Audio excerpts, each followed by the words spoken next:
দাদা খেয়ে দাদা হাটে গেলাম বাজারে গেলাম কিনে আসলাম চিড়ে আর চিড়ে খেয়ে ঠাকুর আমার মাছে মাথা চিড়ে তাই 1 কিলো পান 5 শিক্ষা দাম তাই কিনে খাবো ও ভাবের বন্ধু কোয়ালিটি তাও কলকাতায় যাবো তাই উত্তরে যাক টলমল দক্ষিণে জল ভালো আর ভাবের বন্ধু সঙ্গে আমার দেখা হয়ে গেল আর খেচার দম চাপাই ছেলে নপাই বম তোমার রুটি আলু গম আর খাইয়ে দিয়ে লাগাও গম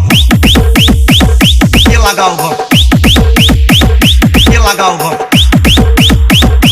লাগাও গম খাইয়ে দিয়ে লাগাও গম। এই কে জোরে হাসলে রে? তুই বুঝতে পারিস নাকি বে?